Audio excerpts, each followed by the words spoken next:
নমস্কার বন্ধুরা, তোমাদের প্রিয় ইউটিউব চ্যানেল ডাব্লিউবি প্লাস পয়েন্টে তোমাদের সকলকে জানাই স্বাগত। প্রতিদিনের মতো আজকেও আমরা ডাব্লিউবি পিএসসি ক্লার্কশিপ পরীক্ষায় আসার মতো সম্ভাব্য কিছু প্রশ্ন এবং তার সাথে সাথে প্রিভিয়াস ইয়ারের বিভিন্ন পরীক্ষার প্রশ্ন নিয়ে আজকে আলোচনা করব। তো আশা করছি এখান থেকে তোমরা বেশ কয়েকটি প্রশ্ন কমন পেয়ে যাবে। তো ক্লাসটা প্রথম থেকে শেষ পর্যন্ত মনোযোগ সহকারে দেখো। আজকে আমাদের প্রথম প্রশ্ন হচ্ছে, ভারতীয় সংবিধানের যৌথ তালিকার ধারণাটি কোন দেশ থেকে নেওয়া হয়েছে? এটাও অনেকবার পরীক্ষায় আসে, খুব ইম্পর্টেন্ট প্রশ্ন। তো ভারতীয় সংবিধানের যে যৌথ তালিকাটি রয়েছে সেই ধারণাটি নেওয়া হয়েছে হচ্ছে অস্ট্রেলিয়া থেকে। অপশান সি হয়ে যাবে সঠিক অ্যান্সার। তো অস্ট্রেলিয়ার সংবিধান থেকে আর কী কী নেওয়া হয়েছে আমরা দেখে নিই। তো যুগ্ম তালিকা, ব্যবসায়ের স্বাধীনতা, বাণিজ্য ও সভা এবং সংসদের দুটি কক্ষে যৌথ অধিবেশন। এই যৌথ অধিবেশন আর এই যুগ্ম তালিকা, এই দুটো ভালো করে মনে রাখবে। এই দুটো পরীক্ষায় বেশি আসে। অস্ট্রেলিয়া সংবিধান থেকে এটা নেওয়া হয়েছে। নেক্সট, নিচের কোনটি ভারতীয় সংবিধানের প্রস্তাবনার অন্তর্গত নয়? অর্থাৎ অপশনগুলোর মধ্যে কোনটা ভারতীয় সংবিধানের প্রস্তাবনার মধ্যে নেই? কোন স্বাধীনতাটা ভারতীয় সংবিধানের প্রস্তাবনা বা প্রিয়াম্বলের মধ্যে নেই? তো অপশনগুলোর মধ্যে সঠিক অ্যান্সার হবে অপশন বি, অর্থনৈতিক স্বাধীনতার কথা বলা হয়নি ভারতের সংবিধানে। নেক্সট প্রশ্ন, নিম্নলিখিত কোন মৌলিক অধিকারটি কেবলমাত্র ভারতীয় নাগরিকদের জন্যই প্রযোজ্য? বাইরের কোনো অর্থাৎ কোনো বিদেশি নাগরিকদের জন্য এটা কোনটা প্রযোজ্য নয়, শুধুমাত্র ভারতীয় নাগরিকদের জন্য কোনটা প্রযোজ্য? তো অ্যান্সার হয়ে যাবে অপশন সি, আইনের অধিকার এটা হচ্ছে একমাত্র ভারতীয় নাগরিকদের জন্যই প্রযোজ্য। নেক্সট প্রশ্ন, রাইট টু সার্ভিস ধারণাটির উদ্ভব হয়েছিল কোন দেশ থেকে? তো রাইট টু সার্ভিস ধারণাটির উদ্ভব হয়েছিল হচ্ছে গ্রেট ব্রিটেন থেকে। Option C. নেক্সট প্রশ্ন, কন্ট্রোলার ও অডিটর জেনারেল পদটি নির্দিষ্ট হয়েছে নিচের কোনটির অনুযায়ী? তো কন্ট্রোলার অ্যান্ড অডিটর জেনারেল অর্থাৎ ক্যাগ, তো ক্যাগের যে পদটা রয়েছে এটা নির্দিষ্ট হয়েছে হচ্ছে সংবিধান অনুযায়ী, ভারতের সংবিধান অনুযায়ী। তো ভারতের কন্ট্রোলার এবং অডিটর জেনারেল হলো ভারতের সর্বোচ্চ নিরীক্ষা প্রতিষ্ঠান, যা ভারতের সংবিধানের 148 নম্বর অনুচ্ছেদের অধীনে প্রতিষ্ঠিত হয়েছে। এই অনুচ্ছেদটা ভালো করে মনে রাখবে। ক্যাগ অর্থাৎ ভারতের কন্ট্রোলার এবং অডিটর জেনারেলের যে পদটা, এটা ভারতীয় সংবিধানের 148 নম্বর অনুচ্ছেদে এটার উল্লেখ আছে, এটা মনে রাখবে। নেক্সট প্রশ্ন, লোকসভার স্পিকার যে ভোটটি দেন তাকে কি বলা হয়? Casting vote, sound vote, direct vote নাকি ইনডাইরেক্ট ভোট? এটা অনেকবার পরীক্ষায় আসে, খুব ইম্পর্টেন্ট প্রশ্ন। তো লোকসভার স্পিকার যে ভোটটি দেন সেই ভোটটিকে বলা হয় হচ্ছে casting vote. Option A. Next প্রশ্ন, কোরি খাড়ির অবস্থানটি কোথায় রয়েছে? কচ্ছ উপসাগর, খাম্বাত উপসাগর, কচ্ছের লিটল রান নাকি কচ্ছের রানী? তো কোরি খাড়ির অবস্থানটি রয়েছে হচ্ছে কচ্ছের রানে। অপশন ডি, গুজরাটে যে কচ্ছের রান রয়েছে সেখানে হচ্ছে এই কোরি খাড়ির অবস্থান। নেক্সট প্রশ্ন, নিচের কোন খালটির উৎস হচ্ছে দামোদর নদ? কোন খালটির উৎস হচ্ছে দামোদর নদ? তো সঠিক অ্যান্সার হয়ে যাবে এখানে অপশন বি, এডন খাল। এডন খালটি হচ্ছে দামোদর নদ থেকে উৎপত্তি। তো এডন খালটি 1938 সালে দামোদর নদী থেকে বের করা হয়েছিল। এই খালের দৈর্ঘ্য প্রায় 54 কিলোমিটার। নেক্সট প্রশ্ন, কালপং জলবিদ্যুৎ প্রকল্পটি কোথায় অবস্থিত? তো এটা তোমাদের পরীক্ষায় আসতে পারে, ইম্পর্টেন্ট প্রশ্ন। তো কালপং জলবিদ্যুৎ প্রকল্পটি হচ্ছে আন্দামান ও নিকোবরে অবস্থিত। নেক্সট প্রশ্ন, ন্যাশনাল ক্যাডেট কর্পস গঠিত হয়েছিল কত সালে? ন্যাশনাল ক্যাডেট কর্পস অর্থাৎ এনসিসি যাকে বলা হয়, এনসিসি শর্ট ফর্মে এনসিসি যাকে বলা হয়, আর যার ফুল ফর্ম হচ্ছে ন্যাশনাল ক্যাডেট কর্পস। তো এই ন্যাশনাল ক্যাডেট কর্পস গঠিত হয়েছিল 1948 সালে। অপশন এ হয়ে যাবে সঠিক অ্যান্সার। তো বর্তমানে ন্যাশনাল ক্যাডেট কর্পসের মহাপরিচালক রয়েছেন হচ্ছে লেফটেন্যান্ট জেনারেল গুরবীর পাল সিং। এটা ভালো করে মনে রাখবে, কারেন্ট অ্যাফেয়ার্সের থেকে তোমাদের এই প্রশ্নটা আসতে পারে। নেক্সট প্রশ্ন, জহর ব্রত পালন করত কোন অঞ্চলের মহিলা সম্প্রদায়রা? তো আগের দিনে জহর ব্রত পালন করতে হচ্ছে রাজপুতানা মহিলারা। নেক্সট প্রশ্ন, ইবন বতুতা কার আমলে ভারতে এসেছিলেন? এটা অনেকবার পরীক্ষায় আসে, মোস্ট রিপিটেড প্রশ্ন। তো ইবন বতুতা হচ্ছে মোহাম্মদ বিন তুগলকের আমলে ভারতে এসেছিলেন। তো মোহাম্মদ বিন তুগলকের শাসনকালে ইবন বতুতা ভারতে এসেছিলেন। তিনি ছিলেন একজন মুসলিম পর্যটক যিনি মরক্কো থেকে ভারতে এসেছিলেন। রিহালা ইবন বতুতা সর্বাধিক বিখ্যাত একটি রচনা। আর ইবন বতুতা বিখ্যাত কুতুব কমপ্লেক্সের ইতিহাস এবং কোয়াত উল ইসলাম মসজিদ সম্পর্কে লিখে গেছেন। কিতাব উল রেহালা কার লেখা? কিছুক্ষণ আগে তোমাদের বলা হলো, খুব ইম্পর্টেন্ট প্রশ্ন এটাও। তো কিতাব উল রেহালা লিখেছেন হচ্ছে ইবন বতুতা, অপশন বি হবে সঠিক অ্যান্সার। নেক্সট প্রশ্ন, চেঙ্গিস খান কার আমলে ভারত আক্রমণ করেছিলেন? এটাও খুব ইম্পর্টেন্ট প্রশ্ন। তো ভালো করে মনে রাখবে যে চেঙ্গিস খান হচ্ছে ইলতুৎমিশের আমলে ভারত আক্রমণ করেছিল। তো ইলতুৎমিশের রাজত্বকালে চেঙ্গিস খানের অধীনে মঙ্গলরা ভারত আক্রমণ করেছিল। আর ইলতুৎমিশের রাজত্বকাল ছিল 1211 থেকে 1236 খ্রিস্টাব্দ। আর ইলতুৎমিশ ছিলেন হচ্ছে আইবকের জামাতা, অর্থাৎ কুতুবউদ্দিন আইবকের জামাই। নেক্সট প্রশ্ন, পশ্চিমবঙ্গের সর্বাধিক উন্নত মানের কয়লা কোনটি? তো পশ্চিমবঙ্গে সর্বাধিক উন্নত মানের কয়লাটির নাম হচ্ছে বিটুমিনাস, অপশন সি হয়ে যাবে সঠিক অ্যান্সার। তো এটি একটি মাঝারি গ্রেডের কয়লা যার উচ্চ উত্তাপ ক্ষমতা রয়েছে। এটি ভারতে বিদ্যুৎ উৎপাদনের জন্য সবথেকে বেশি পরিমাণে ব্যবহৃত হয়। আর ঝাড়খণ্ড, উড়িষ্যা, পশ্চিমবঙ্গ, ছত্তিশগড় এবং মধ্যপ্রদেশে বেশিরভাগ বিটুমিনাস কয়লা পাওয়া যায়। নেক্সট প্রশ্ন, পশ্চিমবঙ্গের আন্তর্জাতিক সীমানা কোন কোন দিকে রয়েছে? এটাও তোমাদের পরীক্ষায় আসতে পারে, ইম্পর্টেন্ট প্রশ্ন। তো পশ্চিমবঙ্গের আন্তর্জাতিক সীমানা রয়েছে হচ্ছে উত্তর, উত্তর পশ্চিম এবং দক্ষিণ পূর্ব এই দিকগুলিতে। নেক্সট প্রশ্ন, ড্যাশ যৌগটি হচ্ছে থার্মোপ্লাস্টিক। তো অপশনগুলির মধ্যে কোনটা থার্মোপ্লাস্টিক? তো সঠিক অ্যান্সার হয়ে যাবে এখানে পিভিসি, যার ফুল ফর্ম হচ্ছে পলিভিনাইল ক্লোরাইড। তো পলিভিনাইল ক্লোরাইডকে থার্মোপ্লাস্টিক হিসেবে বিবেচনা করা হয়।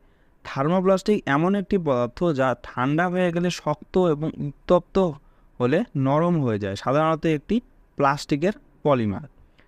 তাদের রাসায়নিক এবং যান্ত্রিক বৈশিষ্ট্যগুলিতে কোনো পরিবর্তন না করেই থার্মোপ্লাস্টিক উপকরণগুলি বহুবার শীতল করা এবং গরম করা সম্ভব। নেক্সট প্রশ্ন, আচার্য প্রফুল্লচন্দ্র রায়ের যুগান্তকারী কাজ কোনটি? অর্থাৎ তিনি কোনটা আবিষ্কার করেছিলেন? এটা খুব ইম্পর্টেন্ট প্রশ্ন। তো আচার্য প্রফুল্লচন্দ্র রায় যেটা আবিষ্কার করেছিলেন সেটা হচ্ছে অপশন বি, HgCl12। তো তিনি বেঙ্গল কেমিক্যালসের প্রতিষ্ঠাতা এবং মার্কারি নাইট্রেটের আবিষ্কারক, দেশি শিল্পায়ন উদ্যোক্তা ছিলেন। তিনি ভারতের প্রথম শিল্প প্রতিষ্ঠানের স্থপতিতা এবং 1901 খ্রিস্টাব্দে তিনি বেঙ্গল কেমিক্যাল প্রতিষ্ঠা করেন। এটাই সালটা ভালো করে মনে রাখবে যে 1901 সালে হচ্ছে তিনি বেঙ্গল কেমিক্যাল প্রতিষ্ঠা করেন। নেক্সট প্রশ্ন, আমাদের দেশে বৈদেশিক মুদ্রার তহবিল কে রক্ষা করে? তো বৈদেশিক মুদ্রার তহবিল রক্ষা করে হচ্ছে রিজার্ভ ব্যাঙ্ক অফ ইন্ডিয়া বা RBI। ভারতের reserve bank of India act 1934-এ রিজার্ভ ব্যাঙ্কের জন্য বিদেশি রিজার্ভের রক্ষক হিসাবে কাজ করার এবং সংজ্ঞায়িত উদ্দেশ্যগুলির সাথে রিজার্ভগুলি পরিচালনা করতে সক্ষম করার বিধান রয়েছে। নেক্সট প্রশ্ন, ব্যাঙ্ক রেট ড্যাশ সুদের হারকে বোঝায়? অর্থাৎ ব্যাঙ্ক রেট কোন সুদের হারকে বোঝানো হয়? তো ব্যাঙ্ক রেট হচ্ছে সেই রেট যে হারে হচ্ছে রিজার্ভ ব্যাঙ্ক অন্যান্য বাণিজ্যিক ব্যাঙ্কগুলিকে টাকা ধার দেয়। অপশন এ হয়ে যাবে সঠিক অ্যান্সার। অর্থাৎ যে সুদের হারে কোনো দেশের কেন্দ্রীয় ব্যাঙ্ক অন্তর্দেশীয় ব্যাঙ্কগুলিকে ঋণ দিয়ে থাকে সেই হারকেই ব্যাঙ্ক রেট বলা হয়। সাধারণত এই ঋণ স্বল্প মেয়াদী হয়। ব্যাঙ্ক রেটের মাধ্যমে কেন্দ্রীয় ব্যাঙ্ক দেশীয় মুদ্রা নীতির ওপরে প্রভাব ফেলতে পারে। নেক্সট প্রশ্ন, বাহমনি সাম্রাজ্যের প্রতিষ্ঠাতাকে, এটা খুবই ইম্পর্টেন্ট প্রশ্ন। তো বাহমনি সাম্রাজ্য থেকে এখন দেখবে অনেক প্রশ্নই আসে, খুবই ইম্পর্টেন্ট। তো বাহমনি সাম্রাজ্যের প্রতিষ্ঠাতা হচ্ছে, মনে রাখবে, আলাউদ্দিন বাহমন শাহ, অপশন ডি। তো হাসান গাঙ্গু ছিলেন বাহমনি রাজ্যের প্রতিষ্ঠাতা। আলাউদ্দিন বাহমন শাহ যিনি ছিলেন তাকে হাসান গাঙ্গু বলা হতো। তো হাসান গাঙ্গু ছিলেন বাহমনি রাজ্যের প্রতিষ্ঠাতা। তিনি ছিলেন দেবগিরির তুর্কি অফিসার। তার রাজ্য আরব সাগর থেকে বঙ্গোপসাগর পর্যন্ত বিস্তৃত ছিল, যার মধ্যে কৃষ্ণা নদী পর্যন্ত সমগ্র দাক্ষিণাত্য অন্তর্ভুক্ত ছিল। আর যার রাজধানী ছিল হচ্ছে গুলবর্গাতে। এটা ভালো করে মনে রাখবে যে বাহমনি সাম্রাজ্যের রাজধানী কোথায় ছিল? গুলবর্গাতে, এটা মনে রাখবে। নেক্সট প্রশ্ন, বাংলার আদিনা মসজিদ কে নির্মাণ করেছিলেন? তো বাংলার আদিনা মসজিদ নির্মাণ করেছিলেন হচ্ছে সিকান্দার শাহ, অপশন এ হয়ে যাবে সঠিক অ্যান্সার। নেক্সট প্রশ্ন, সুলতানি যুগে কোন কবি গুণরাজ খাঁ উপাধি পেয়েছিলেন? তো সুলতানি যুগে গুণরাজ খাঁ উপাধি নিয়েছিলেন হচ্ছে মালাধর বসু, অপশন ডি। তো মালাধর বসু গৌড়ের কোনো এক সুলতানের উচ্চপদস্থ কর্মচারী ছিলেন। ঐতিহাসিকদের অনুমান এই সুলতান সম্ভবত রুকনুদ্দিন বরবক শাহ ছিলেন। 1473 সালে তিনি ভগবত পুরাণের বিষয়বস্তু অবলম্বনে শ্রীকৃষ্ণ বিজয় কাব্য রচনা শুরু করেন এবং কাব্য রচনা শেষ হয় 1480 সালে। এটা ভালো করে মনে রাখবে যে মালাধর বসু শ্রীকৃষ্ণ বিজয় কাব্যটি রচনা করেছিলেন, এটা মনে রাখবে। আর এই কাব্যের অপর নাম ছিল গোবিন্দ মঙ্গল। আর শ্রীকৃষ্ণ বিজয় রচনা করে তিনি গৌড়ের সুলতানের কাছ থেকে গুণরাজ খাঁ উপাধিটি পেয়েছিলেন।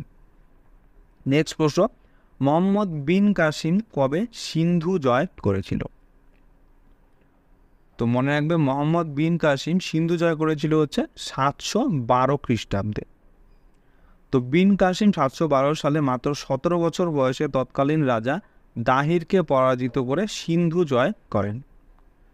নেক্সট প্রশ্ন, ভারতের ধান উৎপাদনের মোট কত শতাংশ পশ্চিমবঙ্গে হয়ে থাকে? তো মনে রাখবে ভারতের মোট যে ধান উৎপাদন তার প্রায় 25% হয়ে থাকে পশ্চিমবঙ্গ থেকে। নেক্সট প্রশ্ন, বঙ্গোপসাগরে সাইক্লোনের প্রাধান্য হয় কী কালে? বর্ষার শেষে, বর্ষার প্রথমে, গ্রীষ্মকালে নাকি শীতকালে?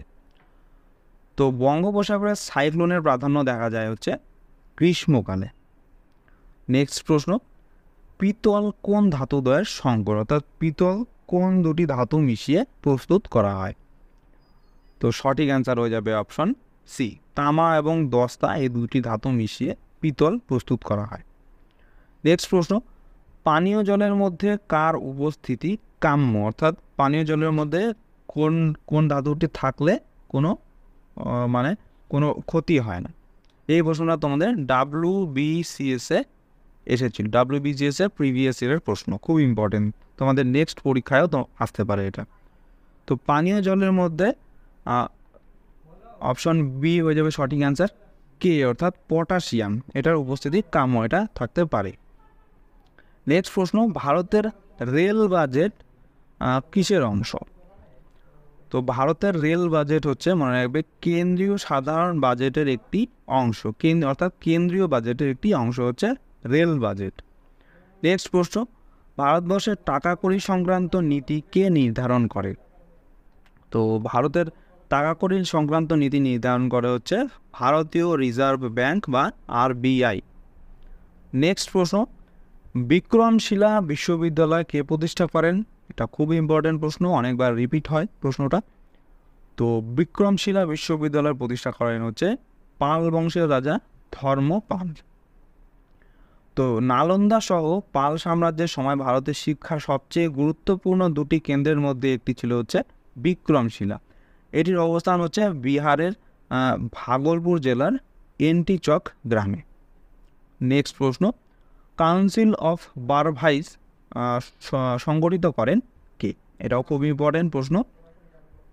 তো কাউন্সিল অফ বারভাইস সংগঠিত করেন হচ্ছে নানা ফড়নবিস, অপশন বি হয়ে যাবে সঠিক অ্যান্সার। তো নানা ফড়নবিস কাউন্সিল অফ বারভাইস বা 12 ভাইদের পরিষদ যে নামে পরিচিত, এটা সংগঠিত করেছিল। তিনি ফড়নবিশ বা ফড়নবিশ নামেও পরিচিত এবং সংক্ষেপে হচ্ছে ফড়নিস নামে পরিচিত। নেক্সট প্রশ্ন, কোন মারাঠা নেতা মারাঠাদের সামনে হিন্দু সাম্রাজ্য প্রতিষ্ঠা করার আদর্শ তুলে ধরেছিলেন? তো এই প্রশ্নটার সঠিক অ্যান্সার হয়ে যাবে অপশন ডি, প্রথম বাজিরাও। নেক্সট প্রশ্ন, বিজয়নগর সাম্রাজ্যের ধ্বংসাবশেষ এখনও কোথায় দেখতে পাওয়া যায়? সঠিক অ্যান্সার হয়ে যাবে অপশন ডি, হাম্পিতে। তো হাম্পিতে হচ্ছে বিজয়নগর সাম্রাজ্যের ধ্বংসাবশেষ দেখতে পাওয়া যায়। বর্তমান কর্ণাটক রাজ্যের হাম্পিতে এই শহরের ধ্বংসাবশেষ বর্তমানে একটি বিশ্ব ঐতিহ্য স্থল। নেক্সট প্রশ্ন, পশ্চিমবঙ্গের দক্ষিণ থেকে উত্তর প্রান্তের দূরত্ব প্রায় কত কিলোমিটার? এটাও তোমাদের পরীক্ষায় আসতে পারে, ইম্পর্টেন্ট। তো পশ্চিমবঙ্গের দক্ষিণ থেকে উত্তর প্রান্তের দূরত্ব হচ্ছে প্রায় 700 কিলোমিটার। নেক্সট প্রশ্ন, হিমালয়ের পাদদেশের সমভূমি দার্জিলিং জেলায় কী নামে পরিচিত? তো হিমালয়ের পাদদেশের সমভূমি দার্জিলিং জেলায় হচ্ছে তরাই নামে পরিচিত। তো দার্জিলিং হিমালয়ের পাদদেশে অবস্থিত সমভূমিতে শিলিগুড়ি মহকুমা অবস্থিত এবং এই সমভূমি তরাই নামেও পরিচিত। নেক্সট প্রশ্ন, নিম্নে উল্লিখিত সবচেয়ে নমনীয় ধাতুটি নাম কি? তো অপশনগুলোর মধ্যে সঠিক অ্যান্সার হয়ে যাবে অপশন সি, সোনা। সোনা হচ্ছে একটি খুবই নমনীয় ধাতু। তো সবচেয়ে নমনীয় ধাতু হচ্ছে সোনা। 1 গ্রাম সোনা একটি তার তৈরি করতে পারে যার দৈর্ঘ্য প্রায় হচ্ছে 2 কিলোমিটার। আর ধাতুগুলি তাদের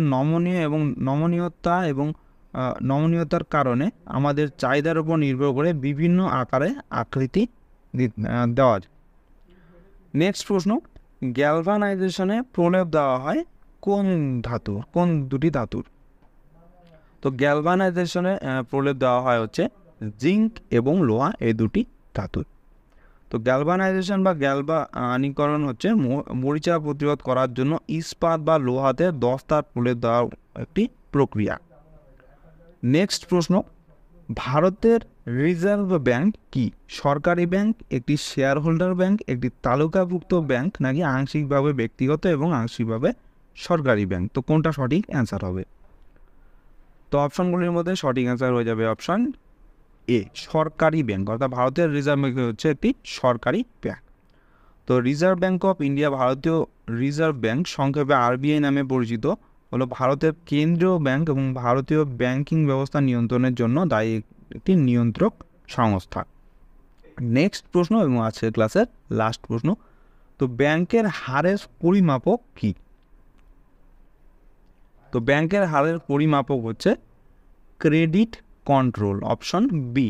এটা মনে রাখবে ভালো করে, তোমাদের পরীক্ষায় আসতে পারে, খুব ইম্পর্টেন্ট।